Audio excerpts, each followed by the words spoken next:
Okay, on Thursday, February 19th, 7 p.m. Let us start with general public participation. Roll call. Let's have a roll call, please. All right. Director Allen. I'm here. Director Randall. Here. Director Bowles. Here. Director Dye. Here. Director Marsh. Here. Also in attendance is General Manager Chuck Duffy, Assistant General Manager Hope Abmore, and Legal Counsel Bill Parkins. Yes, sorry, I was on the wrong side of the page. Is there anyone from the public who would like to speak on an item not on the agenda or the consent calendar? I don't see anyone online. I don't see anyone in the room, so shall we move on to the regular meeting agenda? We'll start with park and recreation activities. Okay, so you'll see on your agenda memo there for Parks and Rec, there's been a lot of activity. We did have our quarterly recycling day. It was extremely well attended with 132 customers. We just finished up our acrylics painting class and we'll have another session starting soon. We started introduction to sewing this past week and it's a sold out class. We have history walks scheduled coming up in February 28th and April 19th. Another acrylics class will be coming, as well as a wild edible plant walk, our egg hunt, another recycling day, and Spring Fest with San Mateo County Parks. I highly recommend the wild and edible plants because you'll go around tasting wild radishes and mustards then every time you walk down the coastal trail. And the sign up for those is online. All on our website. Great. Looking forward to that. Consideration, update from staff regarding median discussions with San Mateo County staff. Yeah, so we did have our meeting with county staff just the day after the last GCSD meeting. So it was, it's been almost a month now. But that was, we expressed the same concerns that have been discussed here in the meeting, and they were going to discuss amongst their staff and then get back to us. There's no real timeline with that. They said they would be in touch with us once they had some answers to our questions and concerns. Okay. Did they admit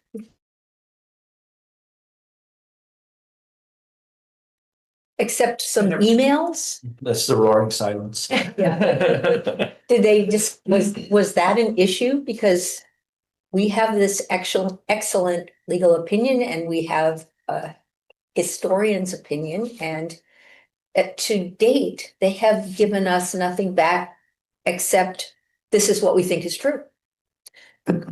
Yeah, I don't recall, Chuck, if they said, I mean, I think we kind of mentioned it and it was maybe glossed over. Yeah, they just keep kicking it down Yeah. the road. So Yeah. I don't think they're going to answer that question, because if they answer the question, it throws out the whole process they're outlining.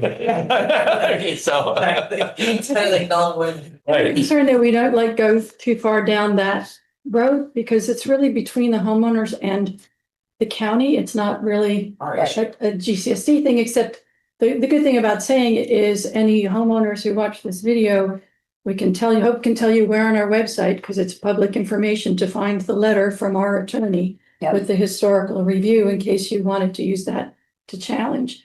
But I think for us, it's up to the homeowners and the county if they want to duke that out or not. No, I'm just I have a question for Hope. Do you get a sense whether they think that this is something we are wanting to do, or is they think it's something they want to do? We sort of asked that question as well, because it does feel a little bit like they think we want that we are somehow pursuing it. But then I know Supervisor Mueller spoke at the MCC meeting last week, and I feel like he framed it more like he thinks the community members want it and therefore is kind of trying to pursue it. Though the first time I met him before he was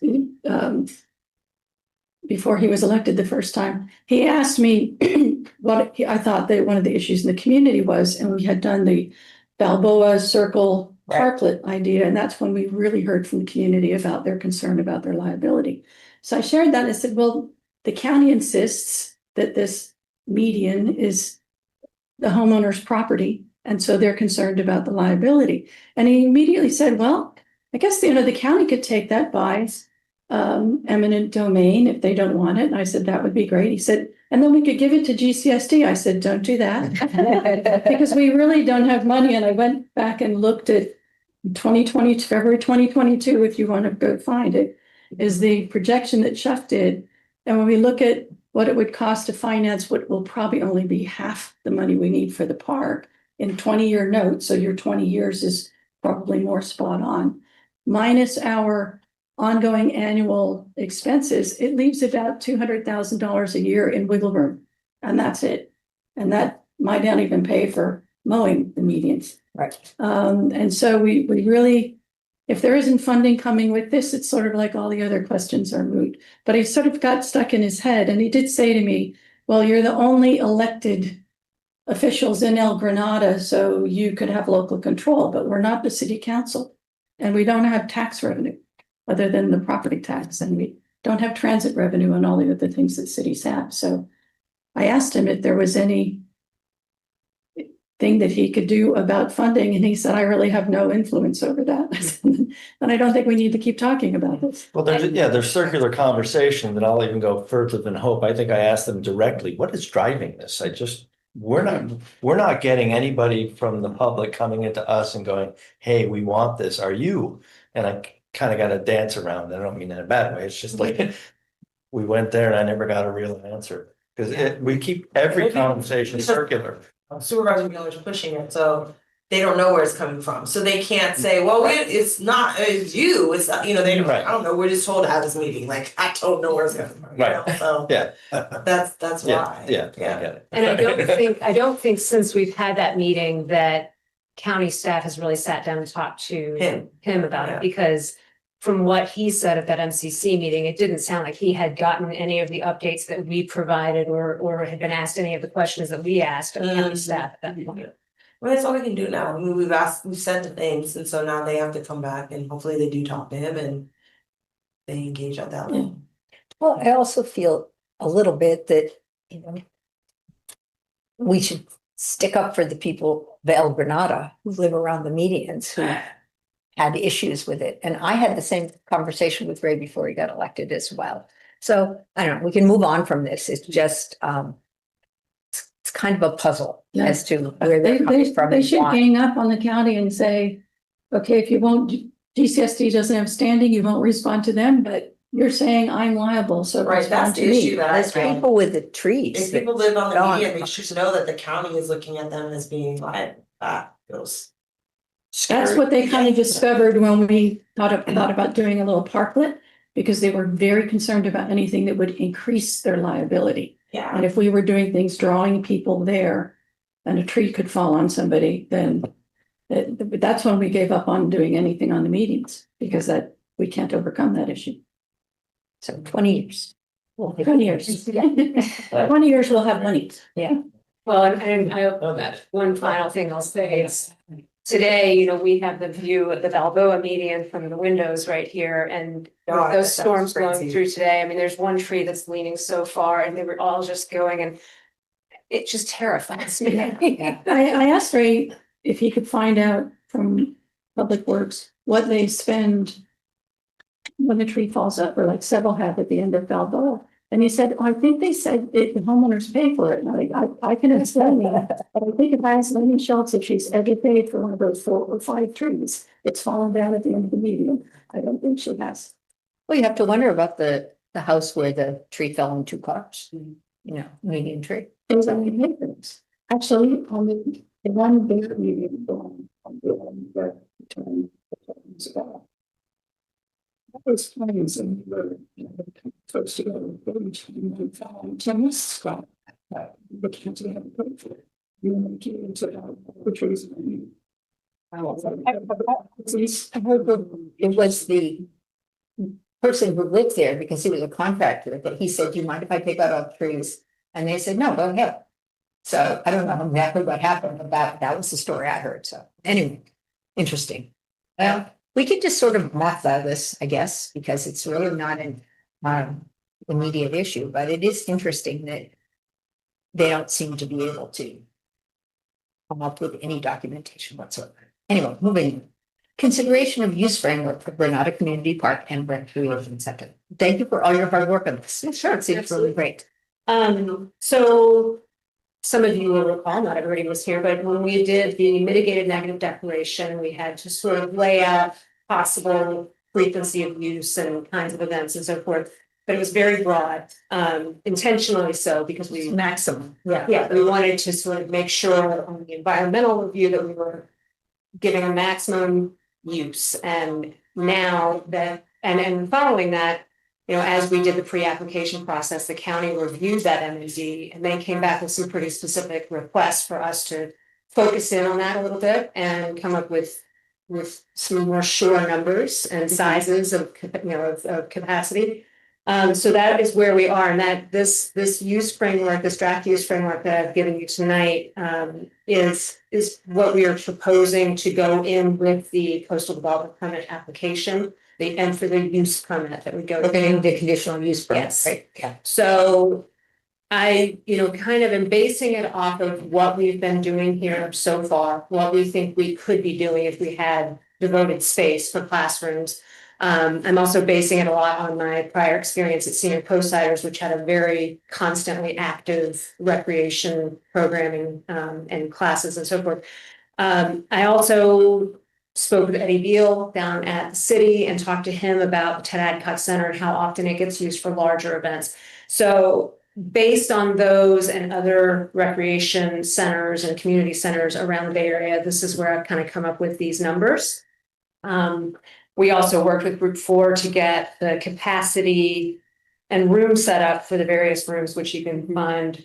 That was great. I thought it was really nice. It was well presented. Yeah. Those rooms could be set up. So based on those numbers and sort of what we anticipate, these were the, you know, this is sort of what I think would be a reasonable presentation to the county as far as what we think the use would be. So that's the next step. You would present this to the county. Well, it would be part of, yes, it'll be part of the application for the use permit. Just as a point of note, I don't know that I have an opinion, just doing some math here. Mhm. So you just added up, they had the upper end of the community room use. Right, between Mondays and Fridays and weekends. Right, and you thought about the number of times per month things could happen. Mhm. You're talking about 19 days of sort of after hours events per month. Right? Not following.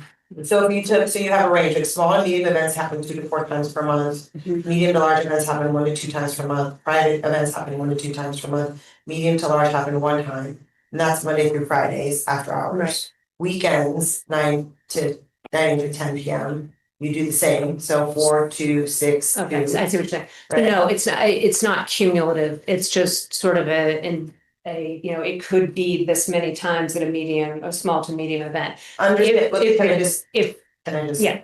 So, right, I think we should have a perspective because community members may start to feel like 19 times per month is effectively what this says. I see. Right, and then if you assume that there's 28 to 31 days in a month, that's a lot of after hours parties. So we should just be clear, if that's not what we intend, how we plan to mitigate against the number of. Like if it's let's just say like, these are the different options, but on max per month, we would say we would only allow 5 to 7 events after hours per month. I'm just making that number up. I don't even know if that's the right number. Right, but somehow that we create some confidence in the community that what we're not doing is creating a club. And I said, These aren't parties. No, yeah, but I get what you're saying. It's not a small meeting. I don't think it's 51 to 80. It that literally many says times. right here, 1 to 2 months, 51 to 80, 1 to 2 months, 10 to 50, 1 month, 51 to 80, those are big events. So I'm just saying we should be transparent about our intentions. I agree that it would be reasonable to have a cap, particularly for the large events. Yeah. In a month, and it might not be the same every month, but aim for a cap. I would have said on Monday through Friday to end at 9 PM rather than 10, except it's really the public meetings and one in Exactly. particular that tends to go to 10. But I would say, I don't think it has to be here but I think when we really get to an operational plan, that's where we really should have a cap that is more community driven and noise that is more community driven. So I would say classes could end at 9, and I don't think you need to change this because this is just for the permit. But also, we had a lot of, I really wish we had the capacity when we had the person complaining about weddings with 150 people. But the notion of anything amplified, I think is important. This building is immediately across the street from housing, and the housing that is zoned for higher density in El Granada. And people should be able to put their kids to bed and have their dinner without somebody's amplified music disturbing them. So when we get to an operational plan, and I'm just parking this because I don't think it changes this document. Anybody on the weekend who wants to have something with live or amplified music could have it in the afternoon.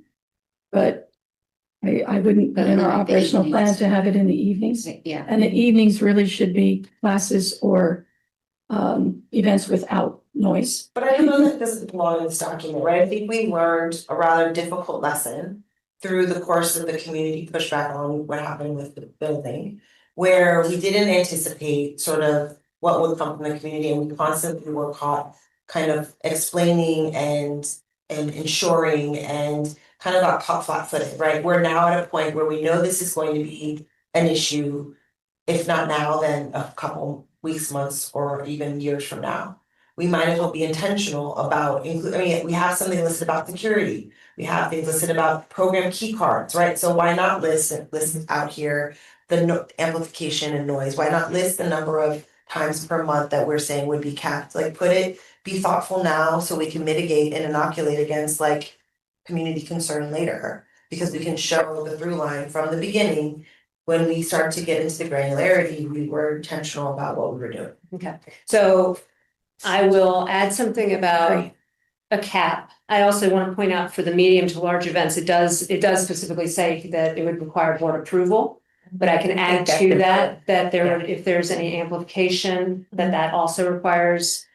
I don't know if we want to say board approval, because if it's a daytime event, it could be an administrative approval. For any evening event. But evening events, and again, anything over 50 people would require board approval. And I'll try to make sure that it's clear that this is not a cumulative thing, but we can also talk about putting a cap. I think Another thing to add, go ahead. I'm sorry, go ahead. About amplification, we've all been referring to music, but there's also public address, Yeah. PA systems that could Right. impact.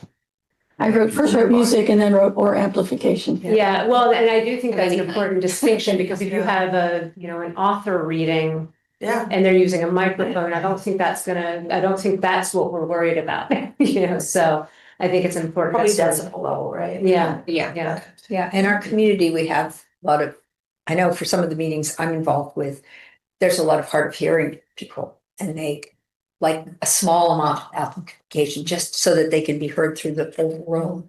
And so we need to be careful that we're not stopping that. But I completely agree that we have to be sensitive to the community on the amount of. And I think your cumulative point's a really good one, Jen, because when you look at it that way, it's like Yeah. 19 times a Right. month. That's not. Yeah.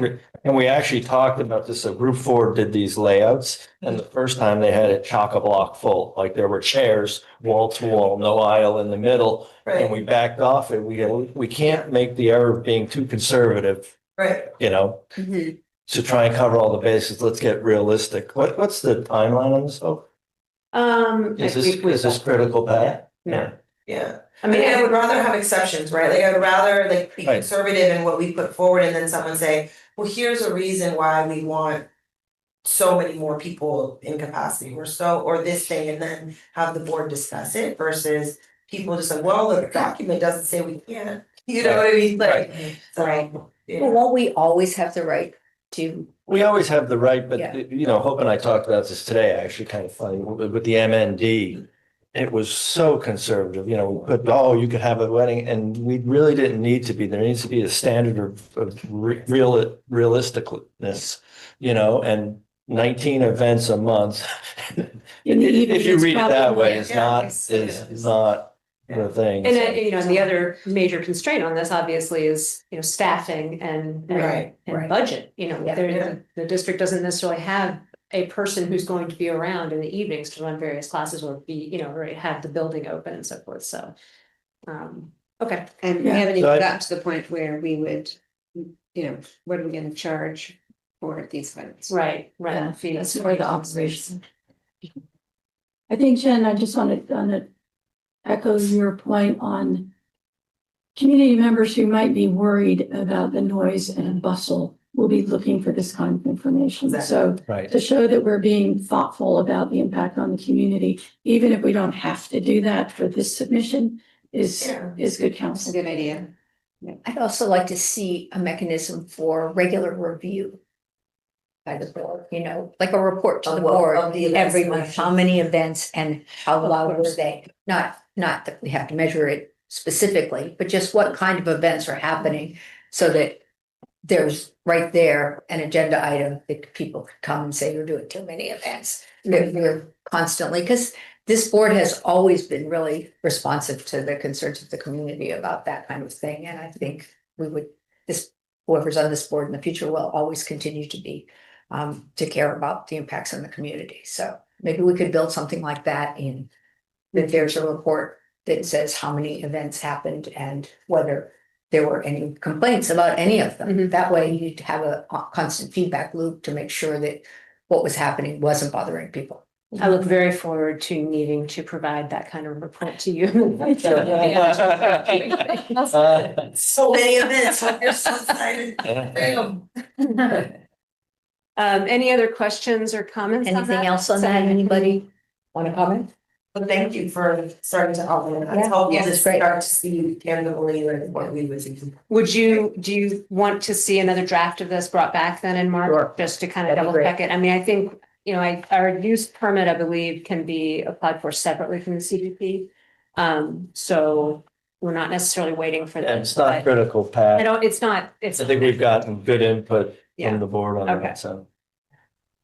And just to emphasize, the numbers in the mitigated negative declaration were quite exaggerated so that, they couldn't say we were under describing what was going to happen. It was meant to be that way. And now we're going to return to coming up with numbers that are very sensitive to the community. In real world. And real world, yeah. Close to do anyway. Anything else on that item? Moving on to consideration of temporary Ask use. for any public Comment? since we have any public, Is there a public? Michael, one person. the on there. chief. Michael? Who's that? I don't know, but it's not a Okay, staff member, so it's a public. all right. Public comment on that? Okay, moving on. Consideration of temporary use permits for vendors on GCSD owned properties. Okay, so as you remember, last month, a local business owner who has a food truck came and requested the board consider issuing permits for food vendors or other vendors on district property. And board directed staff to give some thought to that and look at our ordinance code, which I provided you a little snippet from the ordinance code about that. That there is a provision for issuing permits or concessions for vending on district property. Nonetheless, we've never done it. And after discussing it internally and with legal, we don't really think it's in the best interest right now. It would be challenging. When we looked at different permitting processes that other people use and for food trucks and so forth, there is a way to do that. But considering our staffing and the area we're talking about, the potential for one person to start selling, bringing their food truck down and then for 3 or 4 more to show up and who has a permit, who doesn't have a permit and trying to chase that down and enforce it would be really difficult. And in addition to that, just knowing that we are on this path to get to our coastal development permit and move forward with our park plans, it just seems like it is maybe an unnecessary complication. I would agree. I also think we need to take into consideration, local businesses and what, having food trucks here will do to those that are established and, in the community already. Anyone else? Yeah, I think actually it's another area for when we get to these things becoming reality and we're really going to make an operational plan, I think that's the time for another big community outreach on, do you want this or this or this or this? And give people the ranges of things that we could do and let them provide feedback on those and then get a better sense of, is the community interested in having food trucks on? And just do another good sensing survey to inform how we're going to manage these assets. Right. I mean, because, I could certainly foresee if once the park is done and we say have our Granada festive event, and are able to do that and have a couple of food trucks there for something like that, where it's a special event. But the idea of an ongoing open-ended permit for, whether it be a month or 6 months or a year, that just, it just seems a little broad. Yeah, Hope did a lot of work on this, had the permit in hand, did the research, all this, and by the time we kept talking about it, it's like our focus is on the park. You have enough trouble chasing RVs. Right. Down there, so. Yeah. I just worry about like the trash and like Yeah. people not taking care of it. So then we're bringing it, we're gonna come in and from outside the area for these food trucks, and then now we've got like stuff everywhere. It muddies the waters greatly, Literally. I agree with Hope and Wanda about permitting for special events. This is an ongoing Yeah. permit and also local business. Right, I won't appreciate that kind of competition. not at all. Well, I mean, yeah, we, Any more comments from the board? Do we have any comments from the public? Seeing any, we don't really need a motion on this because we're not moving forward, right? So Yeah. Table. consensus for everyone, we're just going to table this. Okay, moving on. Updated conflict of interest policy. Reminded me I have to do my Form 700. I know. That's part of the reason that's on. Because I'm about to start sending you the reminders about the Form 700. But we do that once, You do it Once a year. once a year. Oh. You did it originally coming in, right? and yours lasted through that next period, and Matt did the same. So now it's due again. So it'll be due April 1st, I believe is the date. By And April 1st every year. Okay, I have now set it up so that you will be able to log in directly and do it yourselves oh, into that the was the system. issue. right. So Matt did it when he joined the board and he had no issues. He was able to file his, no problem. So Did you send us a link? not yet. I got one from the state or something. Yeah, I mean, I think you might have gotten one when quite a few months ago when I set it up in the system. You might have gotten some sort of notification about it then. But what I'm going to do is kind of go back in. I'm going to do mine first, just to go through all the steps, and then I will send out a step guide for you guys to go ahead and do it yourselves. And once you've done it once, it's pretty easy. Yeah. And I think you usually file yours because of Sam as well. I think Yes. you filed. We have to do it for Sam too. Normally, I think in the past, we've been given a PDF and then scanned them in and sent them over. But that's not how they want it Well, we done. just do it and then we just say, do you have anywhere else that this should apply to? And you can just, Right. Should So be do fine. so does that mean that if we're an alternate for the SAM board, that we have to do it with them as well? I don't know about Question. alternates. I don't think we have, and they haven't asked for it, but they do ask the regular members for it. it's easy enough to just file twice. It's not, it's no, hardly any extra work to just do it. So we'll find out. We can ask, the Sam. Yeah, it's attorney. one page checkbox, right? So our Mine is 2 pages. Our previous conflict of interest code was really just parroting the state code, and it was really difficult to follow and couldn't figure out what the designated positions were and what the disclosure categories were. So this is just a cleaned up, concise version of that, so that you will, when you're ready to file, exactly, okay, remember, that's what I have to do. Exactly what to. Any further board comments? Any comments from the public? I move, if not, I move we approve the updated policy. Second. And I guess now we do have to have a vote with the new law. We can't just do unanimous anymore, right? That's what I We think. can vote in the room. We can just do all in favor. I thought that legislation that just passed changes that, but I could be wrong. Talking about, he's talking about this. Okay, well, all right, well, if we can just do it, let's do it.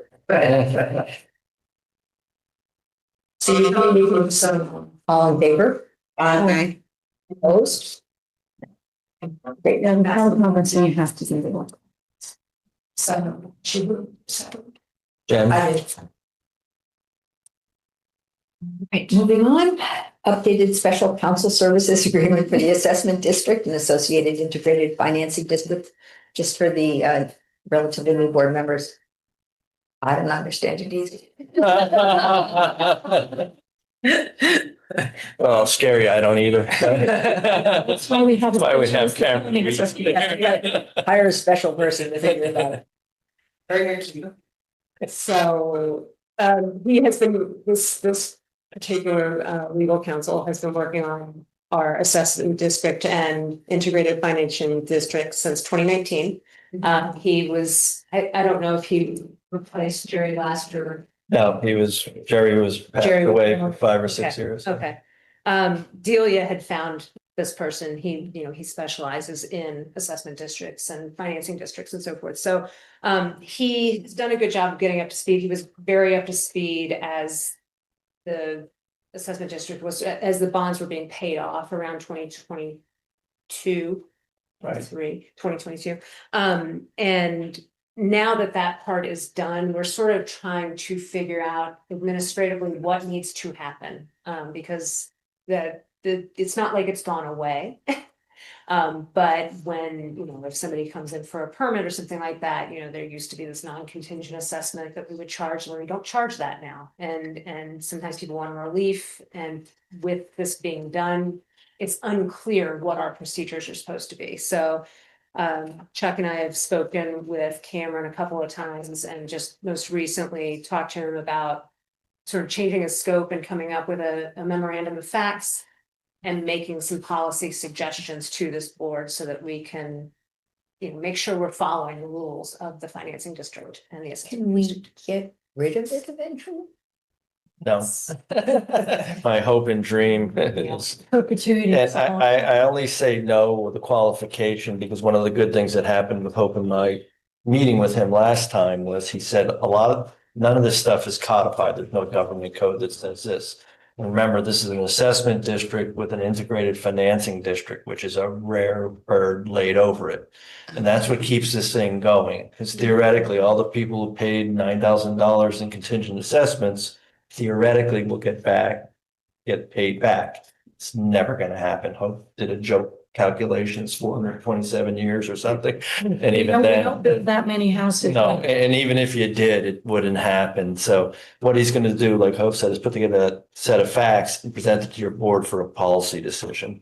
And I think that was a good progress on this thing. So See if we could retire the IFD. yeah, I don't, he didn't give me a lot of hope. I'll say that. Hope knows how hard I push for that, but if nothing else, we won't have to do these reliefs and these non-contingent assessments and all that. And it'll die a slower and quieter death. He's relatively expensive, so hopefully he can use, Yeah. help us really get Well, this. the good news is the assessment district's paying for it. Oh, is it? Because Okay. it's targeted toward the assessment. We approve the Go for it. special council services agreement for the assessment district. Second, a second? Do we have a second? Did you Oh, second it? yes. Oh, I I was was asking for a second. second. Yeah. Any Right. further discussion? Anyone from the public who'd like to speak on this? Right, can we have a roll call? Please? Or just all in favor? All in favor? All in favor, there we go. Any opposed? None? Okay, motion passes 5-0. Moving on to the engineer's report. Nothing really exciting. John provided a CIP update, so we've done our televising and they've sent us a list of sewers that they think we should replace, so we're still there. As we've talked about in the past, this may be put on hold depending on what happens with sand project, Montero Forest Main. But we've told him to bring it to the design to fruition, if nothing else, and then we can have that ready to go. And then we're gonna talk about the Montero force main replacement in the next thing. John is still trying to chase down the state parks Yeah, to get a permanent easement that could be as long as the integrated financing district. It's been what, 3 or 4 years Well, 8 or 9 Yeah. since we got since that, before the bridge. that temporary permit, yeah, the use permit, so. but they approved us doing it, so, you know, the paperwork just needs to get done, it seems like, right? Yeah, well, at the end of the day, we have the permit to And be the- there, Pipe is in the ground, pipes in the ground, right, so I don't think anything's gonna happen. yes, But Big Wave's been connected, like, I think we reported this last time, yeah. and cleared of all Okay. construction debris, so. That's about it. We moved the engineer's report up. I was wondering if we could move the administrative report up to this point on the agenda, rather than having it at the very end. I think what you do is important, and you know, Yeah, having then it go through after the all consent. the sewer stuff and the SAM stuff and so forth. Would that be Mhm. okay with everyone? Yeah, we don't need the attorneys or general managers report moved up, but we do need the. Bill already commented on that. Very touchy. And we don't need to take any action on the insurance. So we'll move that up Correct. to following engineers reporting with the administrative staff report. Yeah. Going forward. Yeah. Okay. And then report on sewer authority mid-coast south. You go ahead. Would you like to start on the O and M or shall I? Either one, whichever you'd like. We both went through the same stuff, so. Yeah. Well, the finance committee met today. First look at the budget for next year. It will come to the full SAM board on March 9th, which is good. That's the day before I leave the country. And it's a tough budget. You know, some of the costs, we have a new memorandum of understanding with the covered staff, union covered staff, which significantly increased some of the personnel costs. So it would have been going up year on year pretty significantly. The challenges in infrastructure because of the Montero force main and because there is a committed date to finish that project by the end of next fiscal year, which is June 2027. And because, as we noted last time, and I have these numbers now right on the top of my head. Sam's approach to managing the infrastructure budget over the last 5 years has been to use it as broadly an infrastructure budget without specificity for any of the items that were requested in the budget. And so sometimes the things requested in the budget don't get done, but the money gets spent on other things. There are really two buckets of where essentially unbudgeted money has gone that has eaten up money that was budgeted both for the emergency generator and the Montero force main. One is a completely reasonable bucket. Every year there are incidental fixes of things on the plant. And if they're more than $5,000, they can be capitalized. And they've been taking any money that can be capitalized out of the infrastructure budget. The challenge is Sam has never created a specific budget for those sorts of things. And they can add up to $400,000 to $500,000 a year. So over the last 4 years of budgets before this year, it added up to 3.2 million that hadn't been budgeted, but was coming out of money budgeted for other infrastructure. So in next year's budget, we have a line in the treatment budget, the equipment line, where we're going to put $400,000 to cover those things. And then from now on, we will budget that so that they have that budget to work against. That's the sort of, I would say, the oversight part. The other part is in their, I think, exuberance. I think it was Kitchen's maybe first full year as GM, and the exuberance over a lot of things that they wanted to get done at the plant to update. They, in 2021, budgeted for 17 projects to update or replace existing parts, and in 2022, 10 more, which is just reasonably more than they could ever do in that time frame. And the estimates that they did at that time of budget, first of all, it took, some of them aren't done yet. So they weren't all done in the year they were budgeted. And even when they were done over several years with the costs going up. And on some of them, they just didn't have a good estimate in the first place because they had ended up costing 2 to 3 times what they were originally budgeted. So the sum total of that rolling impact, where it's really all but 3 or 4 of 30 projects have gone over budget by $20,000 to $500,000, is about $3 million. And again, unbudgeted money. So that $6 million was paid for by a few hundred thousand of projects that weren't done or deferred, $1 million for the generator we didn't buy, and we have funded $6.5 million toward the Montero force main, but almost $5 million of that has gone for these other projects. So last year in the design phase, they spent $500,000 on the Montero force main. This year, the number is approaching $1 million. So the bottom line of that story is there's no money left of the $6.5 million between last year and this that the agencies had approved for the force main. It just has, it's been used. I mean, it's not been thrown out the windows. It's been used on all the pumps and grinder pumps and influent pumps and effluent pumps and all the various projects they did. That plant is about 70% new at this point. So the plant's in great shape, but we have to replace the Montero force main. And even if we wanted to argue about that, it's had 2 leaks in the last year. So we're convinced we need to replace it. It will cost, the estimate that I heard today was probably between 12 and 13 million. We've been doing a design and build project. So the company that is doing that project will come in May with their maximum not to exceed number if we proceed with them to do the build. And there's the build, and then there's construction manager and a couple of electrician and various other costs that go into it. That's what Cushon thinks will add up to 13 million. So the 26-27 budgeted plan for the Montero force main was the agencies to put in another 3.5 million. Cushon is suggesting we go with that 3.5 million, and there are 3 or 4 other things. We had also asked him, just as an aside, to when there are old projects coming through that he needs more money for, we need to see those specifically laid out in the budget. So there are 3 more older projects coming through.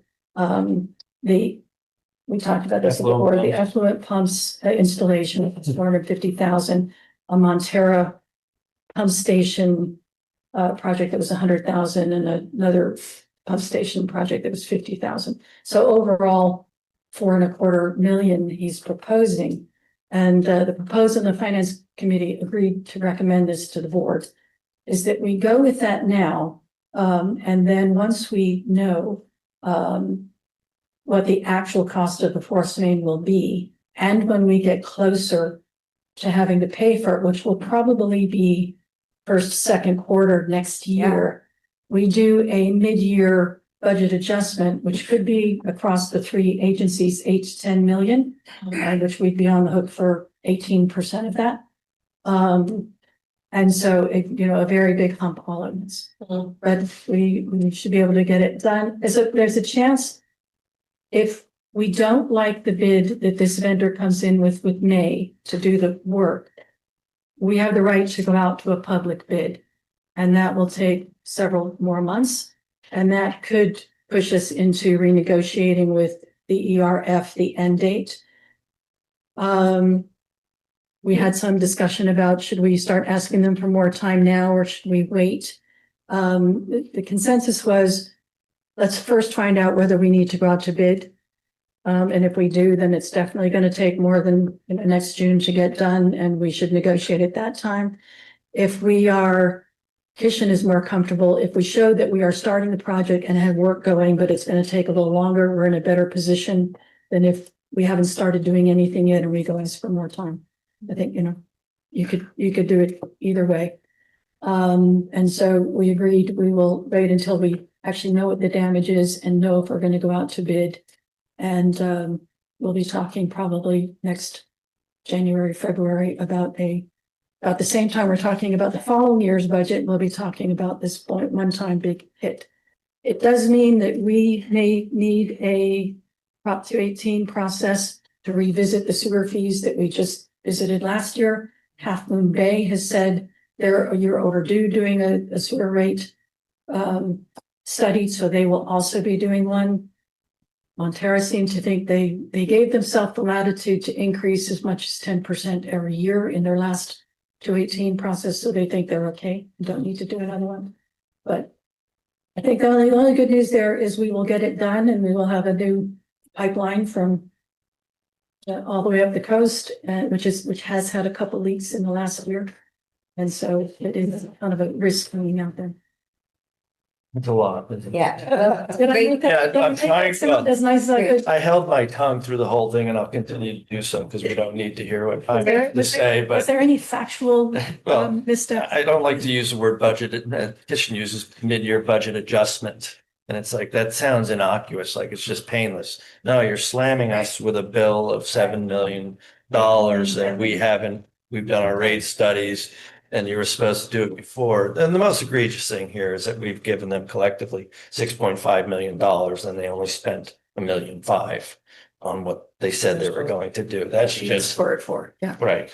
And are you getting any pushback from the other committee members? Because, you know, as you know, I was kind of pushing this same, I didn't do it as well as you or in as much detail as you, but I had major concerns and I know you were the lone voice.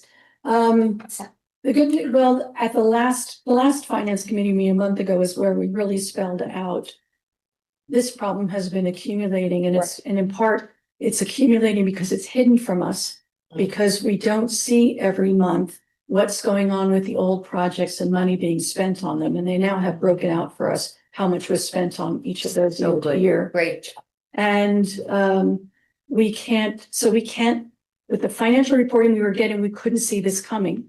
And we did really push on, when you say you're asking for budget for this thing, we expect you to spend that budget on this thing.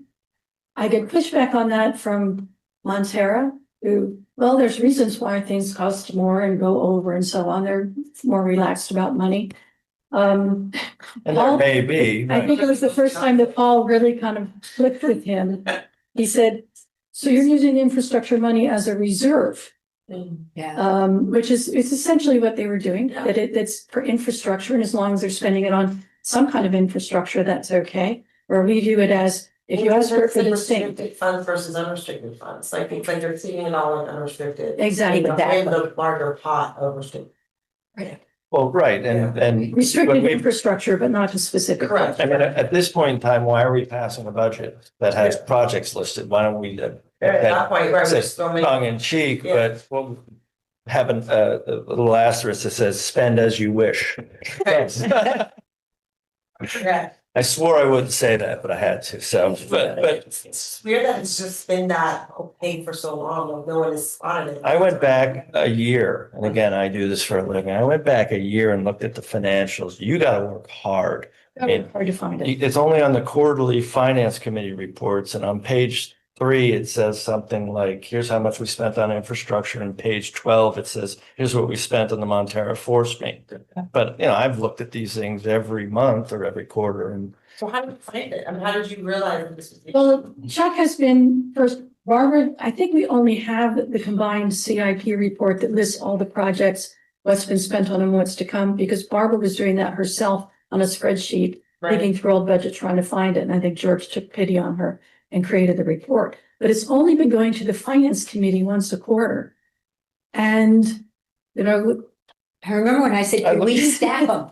But they did it year by year. And I finally said, could we stack them so we could see cumulative? And they're like, oh. And I guess we could. asked George for that at our last meeting, and, you know, it took him a couple of months, but he gave us this report. But what struck me is it was August of last year, and it said they had spent $2.9 million on infrastructure. And I like, they can't have spent that with Devin Almost me. and Hester. Yeah, you can't have spent that. And sure enough, turned out they spent 500 grand and the other stuff went elsewhere. And I don't know if you remember, but at our last meeting, I asked Bill call Jeremy, his counterpart at Sam, and say, hey, guys, you can't do this. It doesn't comport with the JPA and whatnot.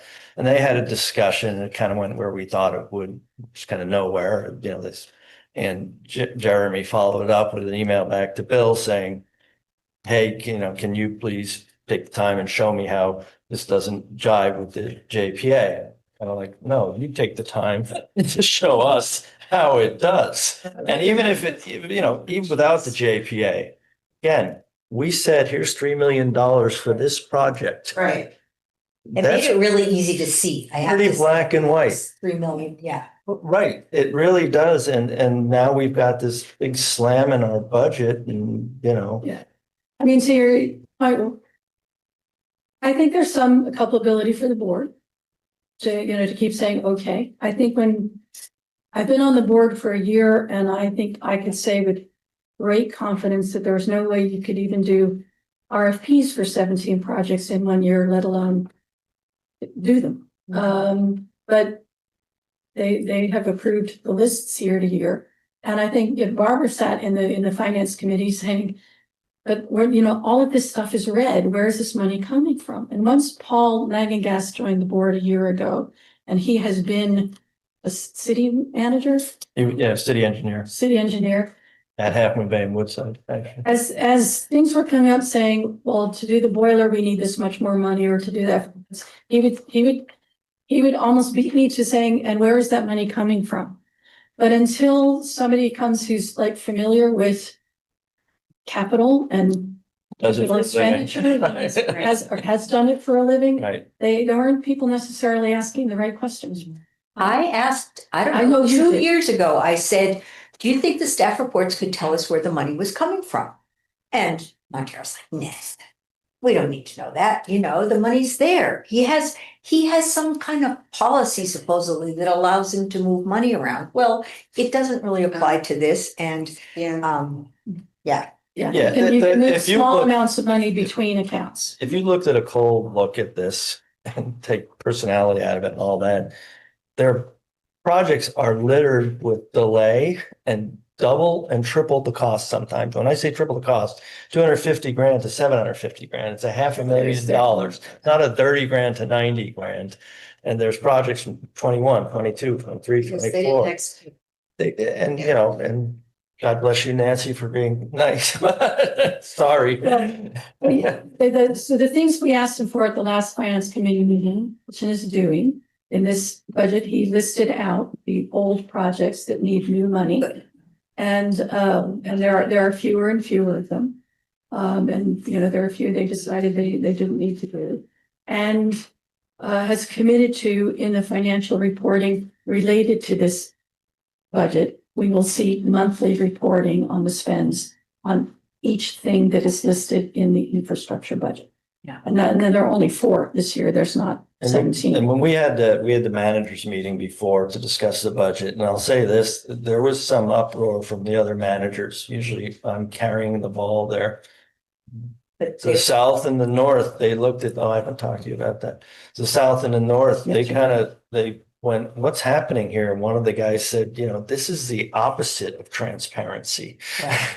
So it's there, and I don't think they're happy whether their board members are or not. So, but it was a good meeting, and at least people said, hey, this can't happen, right? So.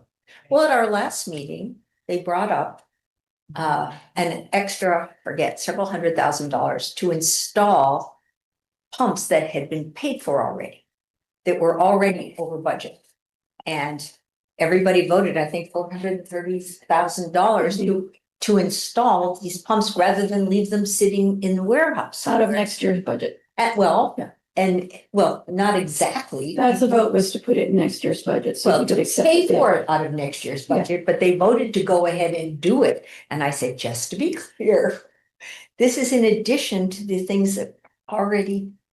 The Montero Force Main. Yeah, the Montero Force Main, and it didn't make sense to leave those pumps sitting in a storage somewhere when you need them and so forth, but.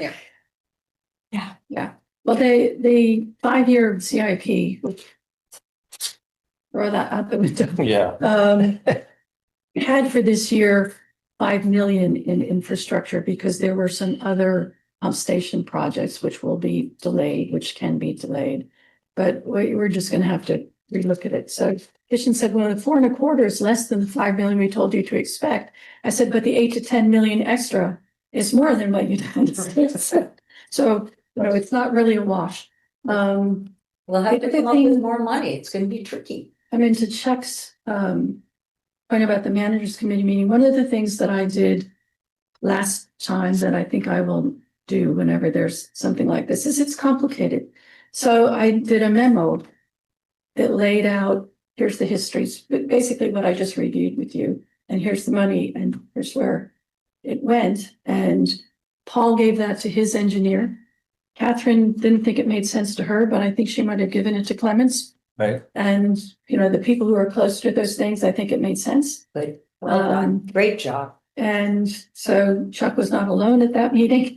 And I got no pushback at this meeting to say, oh, we could do it this way or that way. Which way do we want the member agencies want to do it? And they echoed what I had said before, one of them, I can't remember who, why isn't this stuff presented to the full board? Why is it in a committee meeting once a quarter? This is the financials. Yeah. This is job one of the board, and that's, and you can try and lay it at the feet of yourself and the SAM board.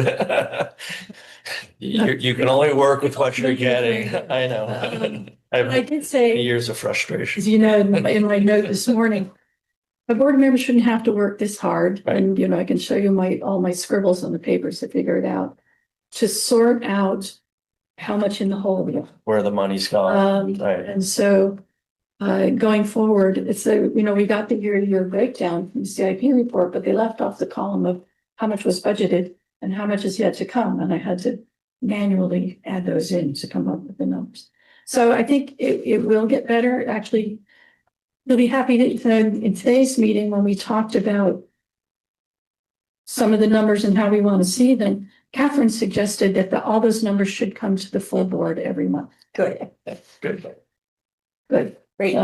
Small progress. Okay. So That- it doesn't matter how someone receives your message, you told it, as long as they, when they say it's they receive. You say thank you. You agree. I worked with a guy for 25 years like that. Don't you get mad? No, it got there. I don't need credit. Right. And credit is needed to be done. But So we want to talk about the solar panels? Sure. There's been consideration of entering into a contract with one of the solar providers where they install the system and then Sam would pay a flat fee for X number of years for power. Yeah. Yeah. And And it would save money the way it was. the way prices are going up, it would be a fixed rate. And so the first company, they went to several companies and one company was selected to really make a presentation. So they made a presentation to place solar panels on the property immediately east of the sewer treatment plant.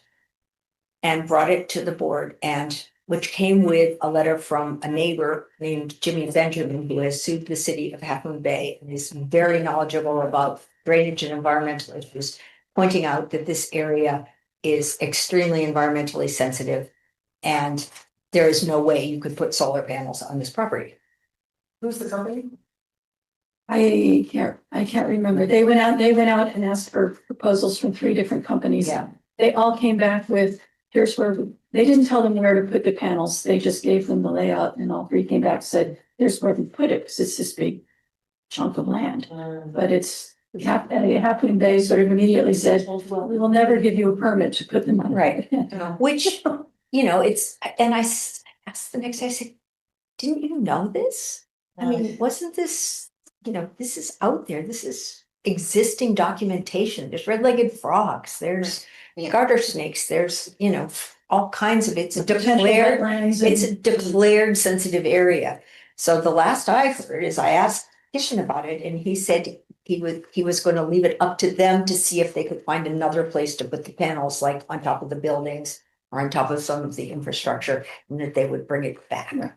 So. Well, he asked us to notice a public hearing, which you have to give 2 weeks notice for at our February 9th meeting.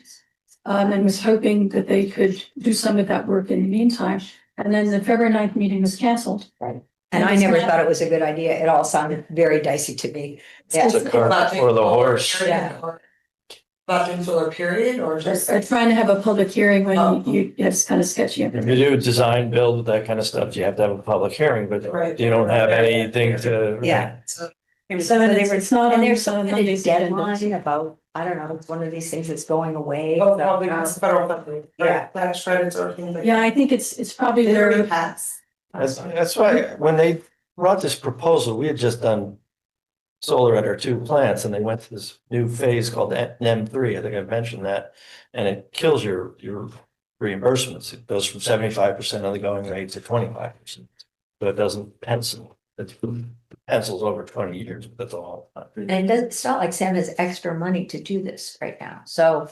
When we looked at the PPA too, and you find out that the guys doing the PPA are making 20%, because I asked them actually.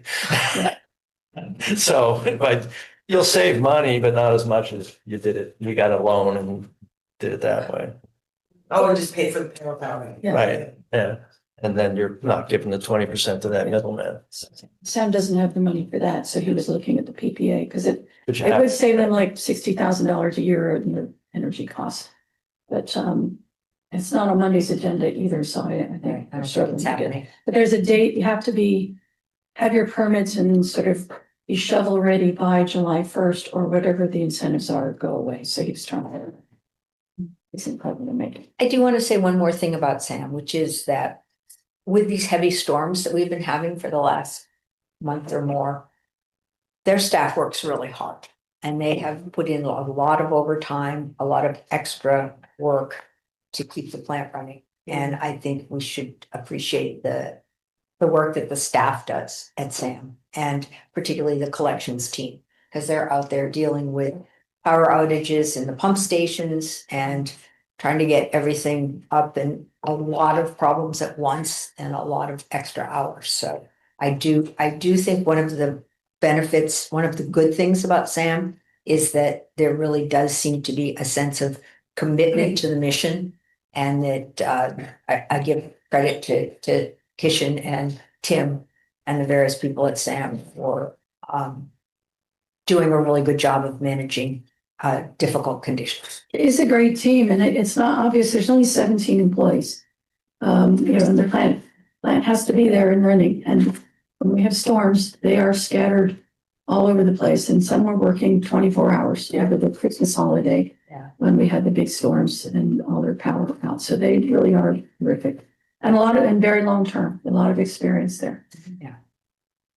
And our share of the plant use is still going down. Your favorite number? The 15 and a half, like 15. But it really matters, 18% of 12 million's Yeah. better than 25%. Any comments from the public on this? Anyone else on the board who wants to speak to this? No comments from the public. Moving on to fog inspection results for district businesses. Very interesting to say. Always is. Not what we Yeah. expected to hear, but. Yeah, I mean, I don't know how much you've read through it, but Sam contracts with Mark Thomas to do these inspections every year. Can you explain why they're needed? Yeah, so this is just for the restaurants, and a restaurant typically is going to have a grease interceptor near their kitchen, and that is, where all the grease is supposed to kind of get trapped as it's going through the wastewater pipe.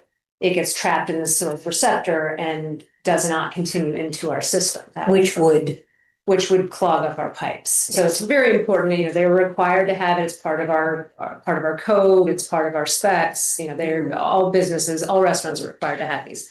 And so what the inspectors do is they'll go out with this sort of long tube, and they put it down into this interceptor and pull out a core sample. Kind of like when you see them doing core ice samples, except that it's just grease and water. Really disgusting. And then they'll take a measurement of how deep that grease level is within that core. And then there's a calculation they do that then determines what the percentage is.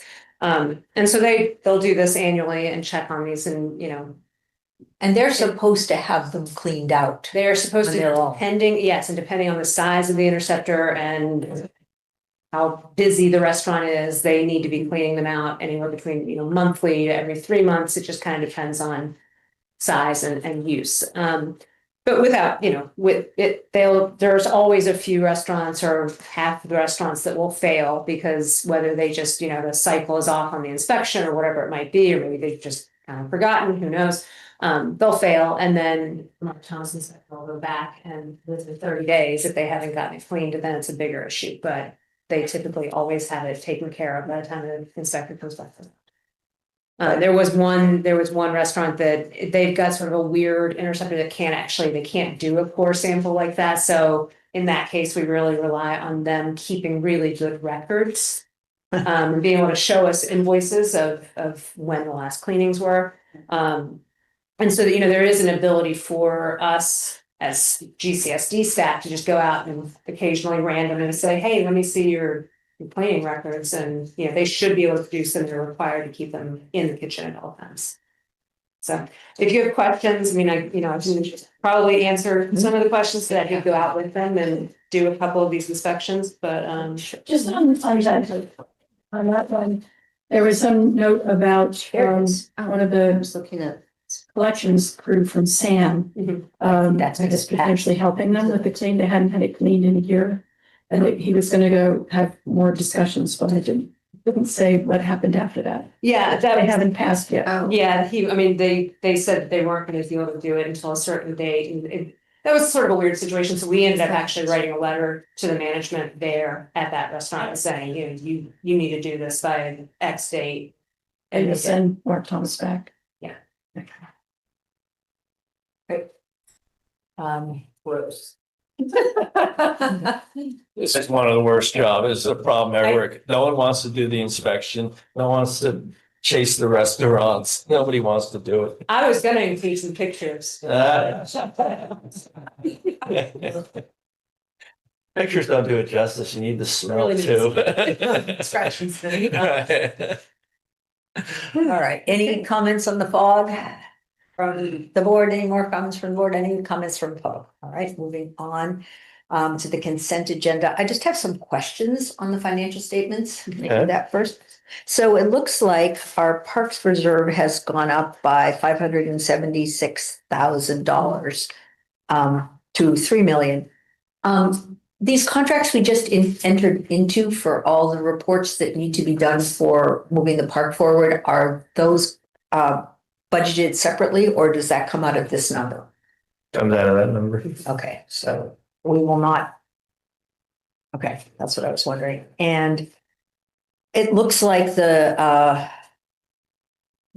property taxes came in just slightly above budget, which is good.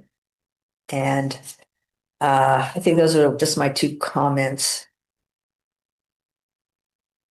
Interesting to see. Looking over history, it's actually pretty predictable. The property tax goes up by about $50,000 a year. Yeah. And the ERAF goes up by about 20,000 a year. We haven't heard- Actually, I actually have it in my budget. I have a percentage each year because that's what I use to estimate. It's never, I can't ever remember. Projections 3 years ago were pretty good. Yeah, I have the history, but yeah, and I don't think it's ever gone up less than 6 or 7%. It's crazy. Well, I guess We all know, we see house prices, so it's not so crazy. it's gonna go up 2% just because everybody's taxing, Right. but there, in our district, there are about 30 houses that sell a year. When the preschool people said that everything changed during the pandemic, I asked a real estate friend to give me history, and there was a blip. It was more when the interest rates were like 3%. Yeah. And then it came back down. It's about 30 houses a year. So everything we get beyond 2% is thanks Right. to those 30 houses that turn over. And we don't know what's gonna happen with the ERAF refund at this point. It's been kicking around for 15 years and heats up, calms down, but we keep getting. County is very short of money, so, but to make it clear, this is not money that would go to the school if we get it back. The schools will get that amount of money because They get their mandated funds. they get their funding. Access, And right? there's only 2 counties that have the ERAF refund, which is I thought it was Marin It's and, Rue. I thought it was Marin and San there. It's because it's all the high property tax, high real estate. So real estate is now 6. All the Bay Area counties. Okay, well, I believe you, but you know what I have seen, but doesn't matter. We'll wait and see, because that would be nice, but I know the counties are double, so. I think it would go, I think it's actually state money. Yeah. Versus county money, but the state every now and then has some legislation to say we should Well, be it's- giving that back. Because the county has revenues to cover it as well. So, anyway. Great, moving on. Anyone else, anyone want to pull anything from the consent agenda? We have a motion to approve the consent agenda. I move to approve the consent agenda. Second. Okay. Any further discussion? Any comments from the public? All those in favor say aye. Aye. None opposed? 4-0. Committee reports? I think, anyone from the public? I don't think the public can do a committee report. Moving on to information calendar, attorney's report, No report. general manager's report, Nothing further. administrative staff report. Okay, so you might have seen my agenda memos, just an overview of what we've been working on. Obviously, a lot of review on the assessment district in the past couple of months. We got our 1099s out, so we do issue those to all of our independent contractors. We've been working on the audit, and that should be coming to the board for, the draft audit should be coming in March for approval. I'm working on our sewer service management plan update, which is going to be due in May, so hopefully by April, that will be in for the board to review. There's just been a pretty big rework of the sewer service management plan that's due, just because there was a change in the order. So all districts are having to kind of rewrite this plan. We are working on a records retention policy, and in coordination with that we've been clearing out the pump station down at Portola. We have a storage down there. He's gonna say, I'm sorry, Hope. I'm sorry for you and Noah. North has been spared. I've been the one going down there. She stays here. I did my day, but Yeah. I won't complain about it like. Yeah. Poor Bill. And did you discover it for lawsuit? Down there for good litigation. You gotta go to that room. How You many had to days? sit down there and look at the Yeah. stuff, find stuff. For days. I was down there in a few days. Oh.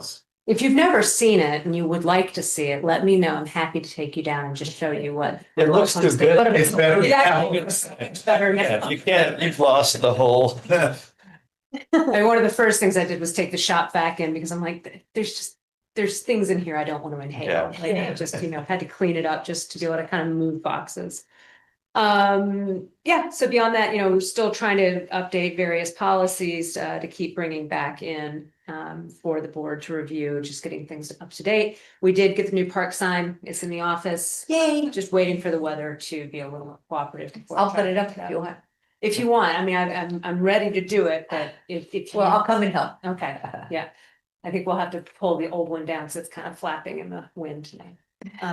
Yeah, and then we had That's 2 great. sewer hookups this past month, so. Very great. Thank you. Okay.